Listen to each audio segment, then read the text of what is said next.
on, family? Thank y'all for joining me on another episode with Abandoned Voices. Joining me today, one of my homeboys from way back, man. We go back high school together. Yeah, man. Mr. First 48 himself, Officer Ray. Wait. Stop that. I call him Officer. I disrespect number one. That's right. First That's right. You about to jump out the car, man. Detective Ray. Yes. Detective What's going on, Ray, man? What's going on, brother? Detective. Yes. What's your question? What's going on, Before you be detective, you gotta be a officer first? Yeah. You can't get hired as No. detective? It's funny, bro. People always ask me all the time, be like, yeah, I just want to be a homicide detective. Man, don't work like that, man. You gotta go through everything before you can get to that point, man. I put in a lot of work to finally become a homicide detective. Man, that was up, man. What's going on with you, man? Oh, man, a lot. Shoot, always keeping busy, man. This city I love so much, they always keep me busy, especially as far as the job, but I have a lot of things going on outside the job. Just been NOPD finest. Yeah, man, yeah, bro. I tell you, man, I love this city, man. They definitely keep me busy. you bring a different feel to being a police officer. Yeah. You make police officers feel more relatable. More, because when people see police, it's kind of, it's he come police, he come people. Right. They see Ray, it's respect, but it's like, what's up, Officer Ray? Right. What's up, Detective Ray? It's kind of, it's more relatable. I know you smile. Oh, man, I be happy, man. Because you the celebrity on First 48, you know what I'm saying? I'm routing my first celebrity. No, man, I tell you what, it's easy for me, bro, honestly, because I'm from here. So, I relate to the people, man. I love everybody, man. I love my city. And that's the one thing about me, man. I always want to be approachable, man. I don't want everybody to feel like because I'm a police officer that I gotta act a certain kind of way or sit up all tight. No, man, I'm a regular dude, man. Love to go to the same spots as everybody else, hang out, shoot, drink my little drink here and there when I'm off. When I'm off. You heard that, when I'm off. Yeah. So what, I remember back in high school, I never heard you once say nothing about being a cop. Man, let me tell you the truth. When I was in high school, I couldn't stand the police. I'm gonna be real with you. I couldn't stand them. And bro, I never thought I'd be doing this job. That's what I'm asking. I never got that feel from you. Nah, dude. Let me tell you, I was right after Katrina. I was working with my dad for a long time. He had his own business. He had a rental car company by the airport, and I was kind of running that for him. And Katrina came. We kind of got rid of the business. So after that, man, I was trying to find something to do. I had to figure something out. One of my boys, I started working for Loomis, the armor truck company. Armor truck, yeah. Yeah, I was doing that for a while, and one of my boys I was working there with, he told me he was about to apply to be a police officer. I was like, never, not doing it, no way. And we kind of talked about it a little bit. He kind of talked me into it, and my partner Jamel, I'm gonna give him a shout out, my partner Jamel, but he wound up signing up. So I did it, man. Went through the academy, which was rough as I don't know what, but I tell you what, man, after 10 years now, man? I say, I love this job, so man. 10 years in? 10 years in, dude. Man, 10 a whole years. decade, man. Yeah, man. So, through the academy, I don't know if it's real or not, but I heard y'all got to get sprayed with pepper spray, like mace, something like that. Man, let me tell you something. That's minor? Oh, what? No, that is not minor. That joke hurt. Oh, so man, it really happened? Dude, it's kind of changed nowadays as far as what you go through at the academy. That's kind of like joining the gang, you got to get jumped in. I guess so, yeah. But, dude, it was crazy. Like, they'll line you up, man, pepper spray you, then so you'll go through like a simulation, somebody trying to take your weapon, but it's intense, Why you man. Pepper spray? Yeah, why you pepper spray? And it wasn't just anybody. I'm talking these people from like the SWAT team, like monsters. Yeah. So they pepper spray you, got a big bullet trying to get you guys there, slamming you on the ground, but it was intense. But you know what though, man? It was, I look back at it now. I understand the training, why, because that could happen. Yeah, definitely, man. Definitely. So your heart beating, boom, boom, boom, what about to happen to you? That's crazy. Oh, man, that's worse. That and being tased are probably the worst two things. Oh, you get tased too? Man, what? That's cruelty, man. Y'all could go back on my Facebook and see what it looks like to get tased. That's no joke.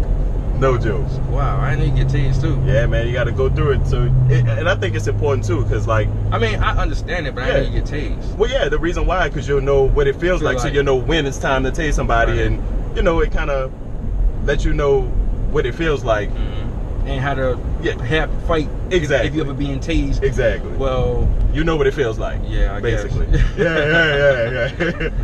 But like I said, man, I love the job, man. It's always something new, something different. And,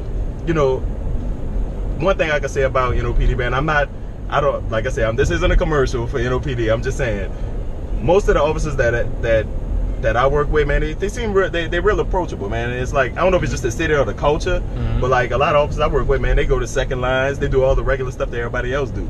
So that's why I say it's real easy for me just to get along. To get along, yeah. I don't know about everybody else. Now, I'm not saying them all. Yeah. It's less than more. It's more officers are good than the ones I encounter. But even I'm not saying it's bad, horrible officers. Right. It's just something about you. And like I say, I don't know if it's me because I know you. Way back. But you know, just seeing. Well, I get that from a lot of people though, right? And that's something I really try to make sure that I'm. But that's also a good thing. You know what I'm saying? Because once you seem approachable, it gives the next officer a chance. Exactly. Because to that person, like, well, man, you know, it's kind of, you know, it's different. And that's the thing, you know, I understand, especially nowadays in the climate we in, you know, people really have a kind of perception about police. And the only thing I could do is control how I am. You know what I'm saying? And always, you know, be real and, you know, do my job and, you know, just be the same. That's it. You know? That's it. I mean, people respect when you be real. Right. That's it. Yeah, man. So how long before you became a detective? I was on the streets for about, as a patrolman, maybe 6-7 years. Then I became a detective in the 5th district, and after that I went on to Homicide. So started doing that, and then when I got there, First 48 came. First 48, they found you or you found them? No, they were already filming that when I went to Homicide. They were already filming. Okay, and they follow all the detectives there, and all right. And I don't know how I became Mr. First 48, but that's your title, man. Mr. First 48, man. So they already filming. They just pick what ones they want to air. They want to like actually. Well, basically they cover all the cases, but if it gets cleared or you know, that's when they decide to kind of put it on the show. But they follow all the Homicide detectives. Oh, all right. So it's kind of like winning the lottery. All being picked, all being followed. There you go. And one day they say, you know what, we're gonna go with you. Like, there you go. Got it. But you know what, man? I like the show. And what's the other guy? I'm gonna cut you off. The other guy been First 48 with you. The other officer. Robert B. Yeah. I mean, he don't be with you, 2 of them. Yeah, there's a bunch of us that be on there. But you stand out. Yeah, you're right. I don't know how I became the man like that, but hey, it's all good. I've been seeing wrestling in the streets every now and then too, but you know. Yeah, man, but it's crazy. Like, I got really popular from that show, which is nothing more than just really a reality show. It's what we do every day. But like I said, I like it and embrace it. And the thing, it seems like to me, it makes people open up more. It seems like they kind of know me a little bit more, you know. But it was fun. But like I said, I have a bunch of stuff going on, man. Something new. So what we got new going on, man? Let's tell you. This is from my side, man. I got a new song out. Man. What is it called? It's called 9 to 5. 9 to 5. I just work my 9 to 5. There you go. Man, we got this dude is I wouldn't call it's rap, but it's not what you think. If you ever heard it, it's not what you think rap. It's more party, more club, more. Man. It make you even seem more normal. And I am normal, brother. Like, you do. Like, this is an officer who gonna have you wobbling at the next second line, the next baby shower, not baby shower. Right. DJ, whatever we gonna be at. Maybe we gonna cut up. We gonna always have fun, man. And like the song is like real upbeat. It's fun. Kind of contrary to what I do every day. Usually dealing with kind of the darker side of New Orleans. But like, I don't know, man. I just like to have fun and be normal, man. But yeah, it's called 9 to 5. It's everywhere on iTunes, Tidal, wherever you listen to music, it's up there. And you go check me out, man. 9 to 5. 9 to 5. So where that come about? How that come about? Well, like I mean, everybody want to be a rapper. Right. At one point in time, like, especially going to school with Lil Wayne, and we all want to be rappers. Right, exactly. How that come about? You know, man, it's crazy. Like, even in high school, I always did kind of mess with music here and there, but I never really took it serious. Right. Because it's one of the things where everybody was doing it. That's what I'm saying. You know? Everybody wanted it. But for me, it's always just been fun. Like, it's not, you know, it's not really my livelihood, but it's something I like doing. And then, you know, I became a police officer, that kind of went to the back burner, because what am I talking about, you know? But then I sat back and thought about it, I was like, you know what? Just because I'm a police officer don't mean I have to change what I like doing. Exactly. I just got to make it relate to who I am. And that's why I went with, you know, my first song, 9 to 5, is basically about, it's your off day, you go do what you want to do, have fun. Oh, so that's the 9 to 5. That's 9 to 5. I just work my 9 to 5. I'm off. Yeah, it's my Friday. It's your Friday. Yeah, man. Yep. I'm telling you, man, I've been getting some good reception back from people. Been hitting me up. It's been crazy, man. So for the song, you got more comments? Or Yeah. I got a couple other people I'm working with, which I can't. I'm not gonna put their names out yet. It's coming though, y'all. Y'all gonna be really surprised though. But so that's the first single. That's the first of many. Yes, first of many. And you know, I have a couple other things in the work that I wish I could talk about right now, but let's just y'all keep your fingers crossed for me. So you on like a label or something? Or no. Doing your own thing. It's independent as of right now. It's just I just put this single out just to kind of get the feedback from people, and it's been good, man. A couple of DJs picking it up, and you're gonna hear it. You're gonna hear it. Yeah. Even a bounce version coming soon, man. They gonna really they gonna put a beat behind it. New Orleans. Yeah, I love it. Bounce. I love it. I said, man, let's do it. You know, I mean, it wouldn't be the same if it wasn't bounce. It's New Orleans. Exactly, man. That's nice, man. That's nice, man. You make an NOPD seem more relatable. Y'all hiring? Oh yeah, man. Definitely. Let me tell you, they definitely hiring. We looking for people. You know what, man? That's one thing I really want to get across. Like, you know, the way that people feel about police, just because, you know, everything that's going on. And one big way to change that, man, if you in this community and you looking for a job, man, NOPD hiring, man, you could be that change. You know, you see things that you may feel are wrong with like police officers, and you know, why not be a part of it and fix it? You know what I'm saying? If you really feel like there's problems, you know. But like I said, they're hiring, man. Money's good. But you're gonna work, but the money good, man. Go on the website, check it out. They say the officers that kind of. I thought you really couldn't live in your district. I mean, like live in your district to be a police officer. Nah, man.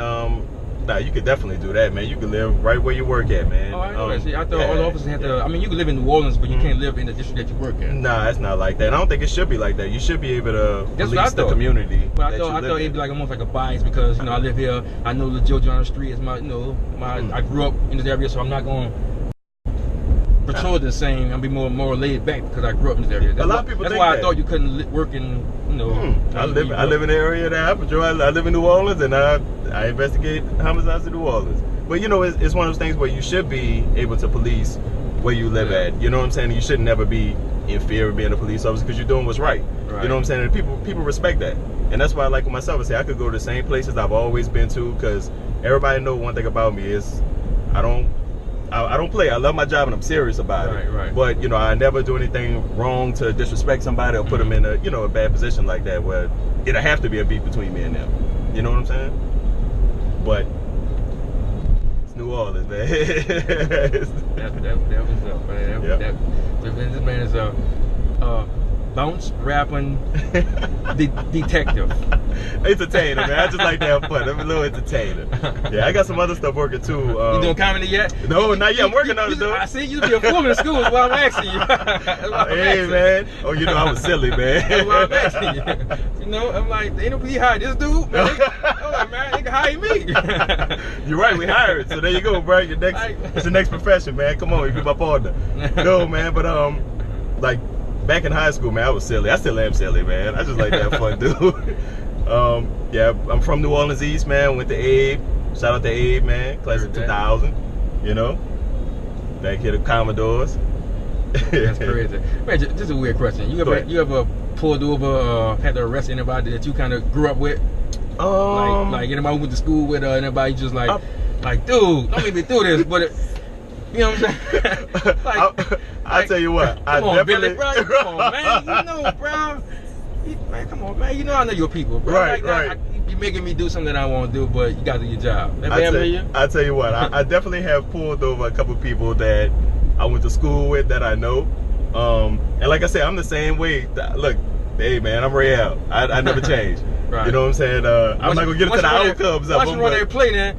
Hey, man, if you're dirty, man, you're dirty, I know we graduated together, bro. I know we played football together, but... Hey, man. My body cam rolling right now. Right. Like, what you want me to do? Well, first of all, I got to do my job, so that, it is what it is. And most people respect it, man. They know.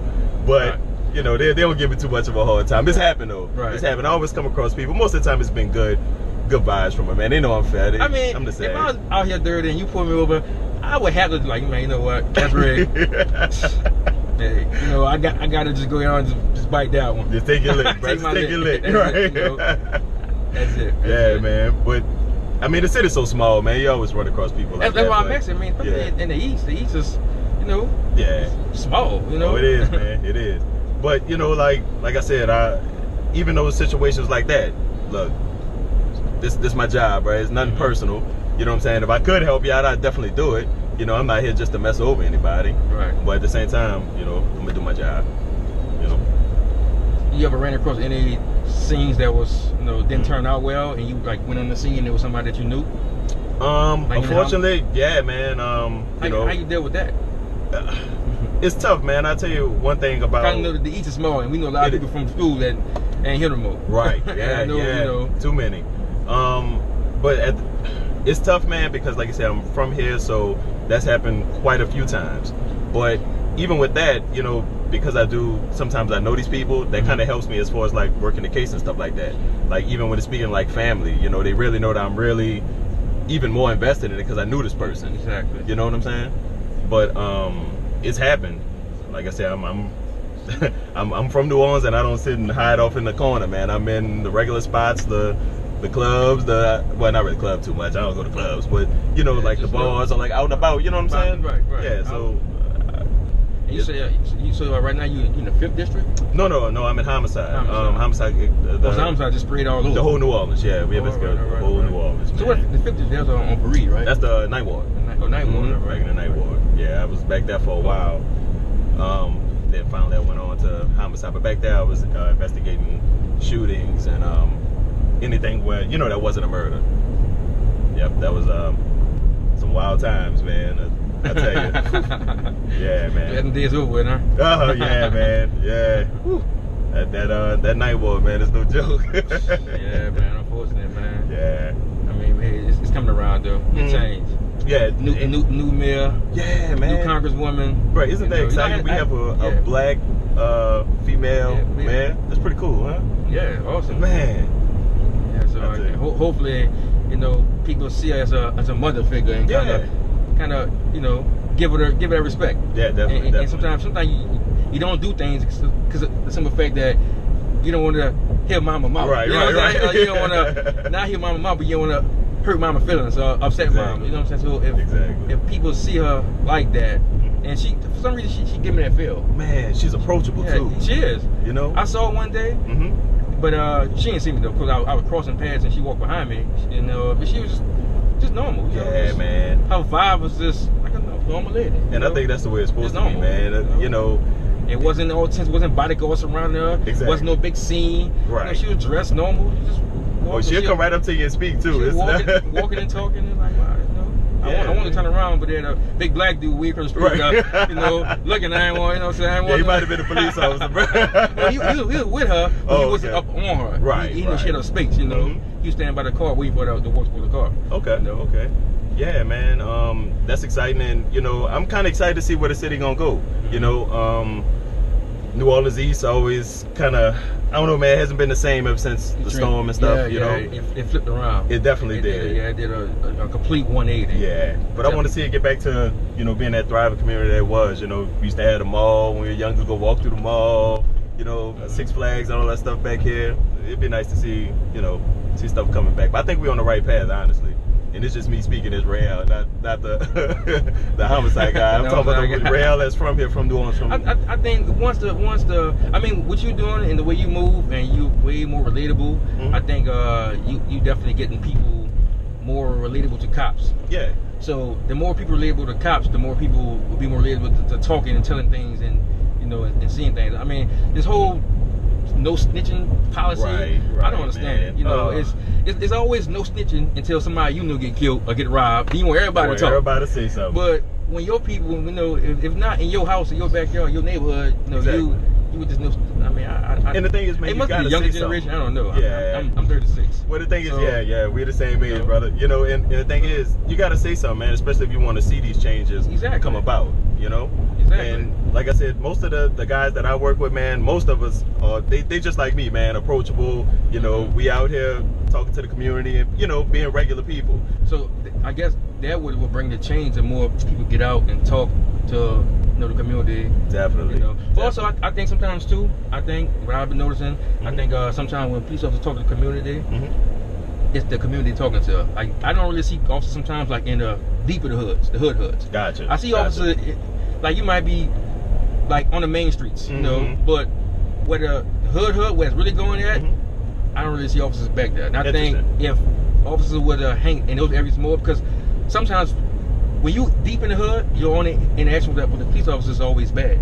Yeah, that's true. It's always like, you know, if you see a cop deep in the hood, it's kind of, they come to get somebody, they got a phone call. And they're not just in there. Yeah, they're not back there just passing saying, what's up, you know, it just kind of, you know. And you know what's funny? And I think the department, like I said, I could speak on this. I tell you, that's one thing that I think the department does realize, because that's something that they really push, like in the roll calls when they talk to the officers, like telling them, look, you know, go in the community, stop at the stores, you know, even if you see the old lady on the porch, hey, pull over, how you doing today, ma'am? You know, and that's what I'm getting at. Like, if I rode to one of these, you know, one of the, I ain't gonna name the hoods, but the real deep of the hood, and I saw a cop sitting in the porch talking to the old lady, you know, and he's not back there because he was cold. Right. That's you know, the more you see him, the normal he becomes. You see what I'm saying? I like that. The normal he becomes. You know. Yeah, and that's one thing, and that's all about community policing. I'm telling you, bro, that's one thing with the department that they really, really do push. Like, even, and I'll be honest, even them allowing me to come and do this interview, they told me, it's like, you know, get out there and talk, you know, and talk to the people. Exactly. So the department is definitely about that, dude. But you're right, though. That's one thing that would definitely help, seeing the police, like, in the area, you know, talking to everybody instead of, like you said, just riding through. Yeah, you know, only saying that when you're arresting somebody. And you know, especially when you need, like, I mean, not just white folks, black people, like white cops, black cops, Asian cops. I mean, I think any cop in the communities, because it makes it seem more normal. I mean, you got a white cop chilling in the black hood and just, he's normal. It normalized the police officer. No doubt. And you know, so people, it's more approachable. So when crimes happen, you want to be, you know, with this. No, you won't see the cops and automatically think that they back here for bad, or back here to arrest somebody, or back here to you know. I mean, that's my opinion. I could be wrong, but no. And I agree with you. I'll be honest. I definitely agree with you. I know. Coming up when I was young, I grew up Conant Court in Bunker Hill. When I saw the cops, it was always time to go. It was time to go. I'm saying, you know, and you know, it was always time to go. Even though I never really had any bad interactions with the cops when I was young, but what I saw wasn't always good. Then when I got older and had my couple reactions, it kind of went with what I saw when I was young. That makes sense. Know? Yeah. It's like, you know, like, and I mean, you gotta remember too, like I said, I'm from here, so I hadn't been pulled over before. So like I said, I had my own perception of police officer. But I know that for the most part, your average officer, not even average, most officers wanna see change and wanna, you know, be in the communities. But like I said, let me ask you this: do you think the community, like, is willing to accept that? You know what I'm saying? Like, I feel as though, especially right now in the climate, like, people are really standoffish sometimes with police, and that's kind of what my goal is, to really make people kind of, you know, see the other side of it. I think people willing to accept it, but I think that the cops got to do more. Yeah, and that's crazy to say. No, I'm with you. Because even though the community, the youngsters is so tainted, so far gone, where it's, I don't care. So, but the cops are way older, way more mature, and more understanding. So I think it's the cops got to figure out a way to do more. Like, you can't expect, even though the hood, the community need you. It's stupid because we need y'all. No doubt. But I think y'all got to even understand, right? Even though the community, the hood need y'all more, y'all got to be willing to get past that and figure out, all right, even though they being stupid, you got to get past their stupidness. Because you know, like I said, man, it's so crazy. Well, I might get called a snitch or something for just riding around with you. I mean, I don't care. I know what you're saying. You know, but you know, some of my kids' friends might, man, your dad's riding with a police officer. I don't care. Right. You know. Right. You know, that's the way it is. But the youngsters, and you know, see that age. I mean, see that age. This is what I think. I think the age between the ages of 15 to about 25. I think that's the most vulnerable time of a person's life. Yeah, it is, man. Because that's when you experience the worst peer pressure. Because 15, you in high school. Right. You know what I'm saying? 15, 25, that's when you're in high school. Then you become in college, or, you know, I think between those times, that's when you experience the more peer pressure. Yeah. And then you start, like, living on your own and, like, basically thinking for yourself. And I agree with you with that. Like, that age is, like you said, that's when everything starts changing. Like, I think of myself from when I was 15 to 25. Like I'm a whole different person in between that. Exactly. Yeah. So I get what you're saying, and I agree with you, especially what you're saying. It is on us to make sure that we, you know, be more aggressive with, you know, being in the communities. It's kind of like your kids. Your kids are always rebellious and like. I don't know about keeping mine. Right. Mine says, you know, so they need me, but they don't understand it. Right. But I still can't just cut them off. That's true. They just don't. They don't understand how much they need me, even though they, you know, go against me. And that's the thing. And I don't cut them off. I still figure out a way to get to them because, you know what I'm saying, I think sometimes with the cops it's kind of almost, I look at it like that, some of the ways. Yeah, and that's the thing. Like I said earlier, man, that's one thing that they're really pushing for us to be more people person and not being how it used to be, where it's just like you see police just walking around. Yeah, like this, that's what I'm getting at. You know, stiff and yeah. you know, just like once their perception gone. But man, your movement, man, you changing it. You changing it. I'm trying, man. You know, like every time you see a police officer just dancing and just, you know, especially in uniform, right. you know, it just it seems, you know, it seems cool, man. Yeah, man, and that's the way it should be, man. Police officers are part of the community. It's not us against them. You know what I'm saying? It's exactly. Us. You know what I'm saying? And I think that's one thing that I believe in that. That makes a big difference. And this perception where once one cop bad, you know, especially if you already got this thing toward the police officer, if one thing happened, you see one thing, you automatically paint them all. Yeah. You know, like, all cops bad, man. No police officer. Like, you know, that was one cop. It's 1,000 of them, you know? Right, you're right. And that goes both ways, you know, and as an officer, just because one person does something bad, you can't feel like everybody's bad like that. You have to treat everybody as an individual. I mean, like I say, I still, like, with the community and the cops, you know, you my boy and all, but I still think that the police officers are more at fault. The simple fact that police officers are trained. So, you know, like, the train, you know, you're supposed smarter. To be, you're supposed to be better. Yeah, no doubt. You know the criminal is the criminal. Right. You know what I'm saying? So, you know what he's gonna do? He's gonna run from you. Right. You know what I'm saying? You know? But you know, these officers are trained. You know, so I think that, you know, that's why I say like a parent, like a parent with their kids. Yeah, no doubt. The cops gotta sometimes be able to take a little bit more to make the situation better. But you know what? And that's why, like, you know, even with body cameras, like for me, I think body cameras are great because it really tells a story of what happened. You know what I'm saying? So like you were speaking about, like us being able to have, of course, restraint, because people are gonna push you. Exactly. You know, they gonna do that. But you as an officer, you have to remember this is your job. You have to stay within these parameters. And I don't want to speak about, you know, certain topics that have happened, you know, around the United States, but I think body cams are definitely a good thing because it really it shows the real picture. Shows the real yeah. So, I think it's definitely good. I mean, it shows both sides. And no doubt. Camera don't lie, right? Oh no, it don't lie. Yeah, it don't lie. I mean, unless you know this me saying it's not him, unless you're Trump. Yeah. This me not him. That. Yeah. Unless you're Trump, then the camera lie. Other than that, camera don't lie. I can take that one. Yeah, that's what I ain't even gonna say that about that. But look, next topic. Right. You do it. But yeah, man. I see great things for the city, though, man. I'm excited about, you know, the stuff I have going on, and just life's good, man. Life's good. That's good, man. That's good. It's cool, man. Yeah, but like I said, back to my music. Let y'all know. Yeah, back to the music. Yeah, back to the music. 9 to 5. 9 to 5. You know what I'm saying? It's everywhere. Y'all go ahead and make sure y'all pick that up and check me out. Y'all gonna hit on the radio real soon. Kind of working out some stuff out with that. And you know, that's it, man. Homicide Detective Rayell Johnson. But once again, man, thank you, bro. I appreciate you joining me on this ride, man, and sharing this NOPD life with me. You know, give me a little rundowns. Let me know that you gotta be an officer before detective. Yes, indeed. Because, you know, I want to get hired and be like you, man.